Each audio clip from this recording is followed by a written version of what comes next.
What's up, builders? It's Jacob. And Ryan here, and we are Basement Bricks. Today we are reviewing Darth Vader's Castle, set 75251. Retailing back in October of 2019 for $130. It has 1,060 pieces and a price per part ratio of 12 cents. We're going to go over the minifigs, the build, the accuracy, the value, and overall thoughts. Let's get into it. And here we have Darth Vader for our first minifig. It's a classic Darth Vader torso printing and leg printing. He's sporting his red lightsaber. He's got that new helmet mold that looks really good with the two pieces.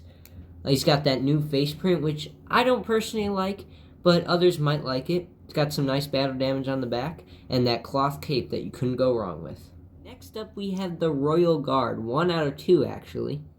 It's really just a one-colored figure. He does have very small torso printing. He's got that nice helmet that I really enjoy. He does have a cloth cape, which is 2 different colors, a dark red on the inside and a light red on the outside. He's got his dark red arms, no face printing underneath, just a black head, and he does sport that nice blade. Next up, we have the Imperial Transport Pilot. He has very nice torso printing, leg printing, and a helmet printing. We have had that helmet mold before, but now it is in that royal blue. He does have some back printing with that little bit of blue and that Stormtrooper back look. He does have his normal Stormtrooper head underneath, and he does come with his blaster. Looks very nice. Finally, here we have back-to-tank Darth Vader. He has all of his armor off. He does have amazing torso printing. I really like the detail on that. He's got some nice leg printing.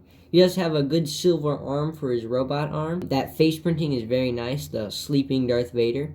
Still not a fan of that face, but it works. He does come with a breathing apparatus, and he does have some nice back printing and back of the head printing. I can't forget about the mouse droid here. There's really nothing special about him. I don't like this version of the mouse droid that they chose to put in the set, but it does its job. Overall, we gave the minifigs an 8 out of 10. Don't see the point in including that Imperial Transport Pilot. Don't know why he was there. There's nothing for him to transport. And the mouse droid is just a random inclusion. And what I really like is this back-to-tank Darth Vader is an exclusive to this set. Everything else was very nice. The first build we have here is Darth Vader's TIE Fighter. Here's Darth Vader standing next to it, and as you can see, this thing is extremely small. But you can still fit Darth Vader inside of it nice and snugly. You just gotta slide him in, plop him down, and fold that up. Now they're taking a page out of the Cloud Cars book from the Cloud City set. That employed a very similar technique of building extremely small, but still having enough detail and enough room to fit a minifigure. Now you also have a little clip there to hold Darth Vader's lightsaber. Looks a little weird, but you can probably just remove that. Now, even though this thing is extremely small, it still captures Darth Vader's TIE Fighter extremely well. Now, obviously, the windscreen is just there. There's a plate behind it. You're not going to be seeing through that, but that's just the nature of the build. You do have some nice stud shooters in front that give the illusion of blasters. They do fire off. They use some nice hinge pieces to give it that classic angled look. You do have the nice curved look back here that does match up well with what his TIE Fighter really looks like. I'm very impressed with how small this is and still how dang accurate this thing looks. Here we are at the main build itself, Darth Vader's Castle, and all of its magnificent glory here. They did well to capture the shape that you see in all the artwork. You capture its menacing look with these nice angled red windows. You got a few there and a small window there. And all that's over this nice little built-up lava fall. And they used a trans-orange rock piece to give it some texture right there, which I thought was a nice inclusion. And the front looks pretty good as a micro-scale look for the castle. And at the top here, in between these couple spires, you do have this stud shooter that is on a ball joint, so it can move around and shoot attackers there. Now we flipped around to the back of the castle here, and we're going to start off on the bottom. It's very open down here, and that's done by design. This is supposed to be the hangar for Darth Vader's TIE fighter, and it fits nice and snug right on the bottom. Now there is some room to place figures around there. Could be doing maintenance and whatnot. Now there's a couple things on the sides as well. Here on this side you have a nice built-up shrine of the Sith with a nice little holocron build there at the top. I love the stickers here.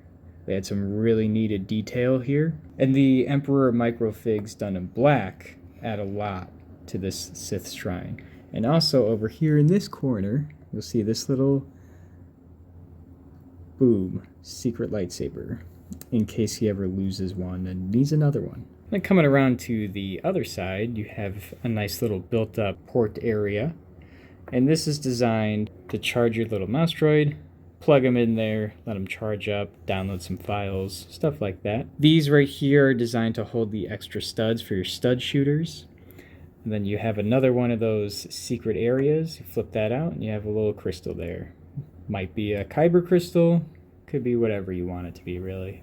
Moving up to the next level here, you can really see the light shining through those menacing red windows, and that looks great. But here you have the Bacta tank for that Bacta Darth Vader. Now it's pretty barren in here, might be a little hard to see, but all you really have is a control panel in this back side here. You have the Bacta tank itself, which it can come out. And then you have this little built-up doorway with some nice stickers. There's only stickers on that far side, because you don't really need stickers on this side. You're not going to see it. And that leads out to the side of the castle here. This portion lifts up. And you can just grab this little piece there and open that up. You have the nice stairway down here, so you don't have to have the illusion of your minifigures jumping from level to level. And here's the Bacta tank pulled out here. It's a nice little simple build, but it has enough detail on it that makes it look really good. What you can do is you can pull that up, like so. Place Darth Vader on those two little studs. Close it up, and boom, back to Darth Vader. And there he is.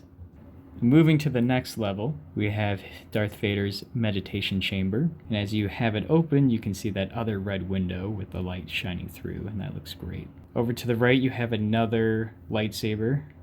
Darth Vader really loves having his lightsabers everywhere. And over here, you have a hologram of the Emperor. And this is all built in.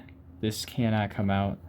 But you have nice little hinge action, so you can close it up while Darth Vader is meditating.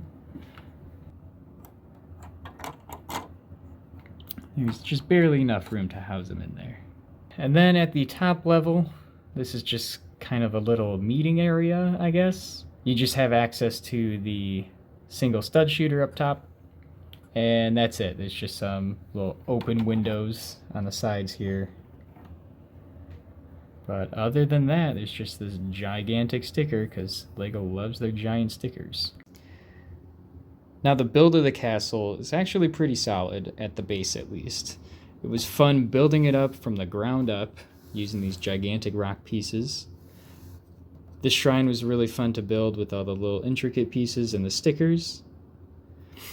As for the giant sides of the castle itself, that was a little difficult. Although it was clever how they connected everything to these couple levels here, but it is still a little loose, a little rickety there, but it's pretty stable. You can still grab it right here and lift the whole thing up. That thing's not going anywhere. I do commend LEGO for that. So for the builds overall, we gave this thing a 9 out of 10. It's a very solid experience, very solid itself. That's not going to fall apart on you. The mini Darth Vader TIE Fighter is great. I still love how they can fit that Darth Vader in there, and that thing just looks menacing. For accuracy, we gave this a 10 out of 10. Easily identifiable as Vaders Castle and a mini version of his TIE Fighter. They did an excellent job of capturing the aesthetic of that castle, of the spires going up, of the shape, of the base it's built on, They did a really great job, especially with this lava fall. I love that thing. For value, we gave a 6 out of 10, priced at $130 and 1,060 pieces. There just seems like there should be more with this set. You do get a couple of exclusive minifigures with that back-to-tank Darth Vader and the pilot. I do love the cute build of the TIE Fighter, and the overall build of it, it's nice, but this should have been a $100 set. Overall, we gave this set a 33 out of 40, priced at $130. There just seems like there should be more with this. You do get the 2 exclusive minifigures, a very nice miniature TIE Fighter build, and overall pretty well detailed Darth Vader's castle.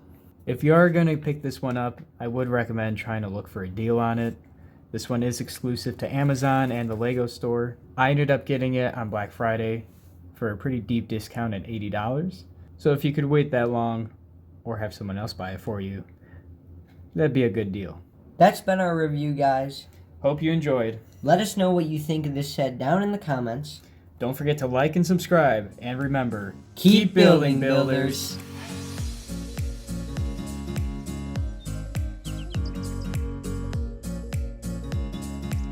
This is Pops for J&R Brick Productions. Okay, not even close. Pretty open, and it's yellow bananas. And here you can see the stud shooter that can rotate. It's on a little ball joint. God damn it. Ryan, get your ass over here.